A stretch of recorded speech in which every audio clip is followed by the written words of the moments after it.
Hey guys, I'm just giving my thoughts on the Master Duel Forbidden limited list that's going into effect May 9th of 2022. And the first thing on the list is Cyber Angel Ben 10. It's going to 1. I wanted this for a long time. Drytron is too strong and too oppressive in the format and really boring to play against at this point. So I am very happy that we are not going to have to deal with it as much. Make no mistake, the deck is still going to be good, it is still going to be there, but it's not going to be as oppressive as it was before. Drytron players have other options for searching like Eva. They're just not going to have as explosive or as bulletproof plays as they would before. Deck is still good though. Next we have Conquistador of the Golden Land going to 1. A lot of people are saying this doesn't really hurt Eldritch, and I have to disagree there. I feel like putting it to 1 really hurts the consistency of the deck, which is the running theme for this list, is most of these are consistency hits. The deck will still be able to do things.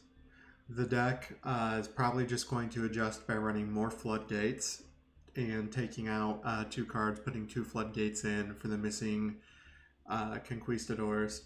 But not only does it hurt because they only get the 1 pop if they banish it now, it hurts because they don't really have as much recursion, because that is like another banish and grab a card effect that it has in the graveyard. So I feel like that going to 1 makes Eldritch a lot more fair. I'd still probably put them in A tier even after this hit, just because they can run more floodgates, but then they can also get blown out easier by something like Lightning Storm negging 4 or 5 back row, or a Harpy's Feather Duster. But that's kind of food for thought there.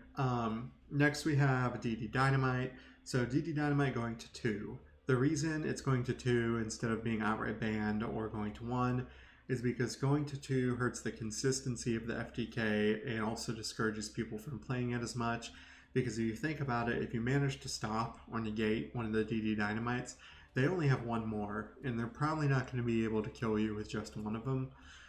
And you can also play around it still by running the 13 card extra deck. Most of the bots that play the deck will just automatically scoop and give you the win at that point. So I think that DD Dynamite 2 also good for the list. Next we have Sekka's Light, and I didn't really see Sekka's Light played very much. Apparently Emancipator played a lot of Sekka's Light at 3. Sekka's Light Emancipator was like a big thing, and I didn't really see it too much, but putting it to 2, I think it's fine at 2. It's at 1 in the TCG outside of Master Duel, and it's been at 1 for a long time because the card is just too good in decks that don't need magic or trap cards and are just like Monster Mash effect decks. But Sekka's Light to 2, pretty good. Next we have Fusion Destiny. I think this is getting hit because the Phoenix Enforcer Fusion guy for Destiny Heroes, the really good D Hero card, is going to be released within the next couple of months, and I think they're preemptively hitting this. I think that's why they're doing it, and I think he's going to be dropped pretty soon, and that's why they're hitting Fusion Destiny preemptively. Next we have, what's that guy's name? Phantom Knights of Torn Scales. So we have Phantom Knights of Torn Scales. That's a little bit of a consistency hit again for the deck. I would have liked them to also hit Rongo, but they didn't. It is what it is. Tri-Brigade, Fractal being hit to 2. Also really helps a lot. I feel like it still keeps Tri-Brigade playable, but it will make Tri-Brigade less oppressive, and it will also give 1 extra card basically worth of room to Zoo Tri, and the Zoo Tri deck is still playable even with 2 Tri-Brigade Fractal. So I think that the hit is a decent consistency hit. So far pretty much all of these have been consistency hits where it allows the deck to function, but it's not going to be super oppressive anymore. And then next up we have Virtual World Roshi Lalo. I don't know why they chose to hit this card instead of the other VW cards to the deck.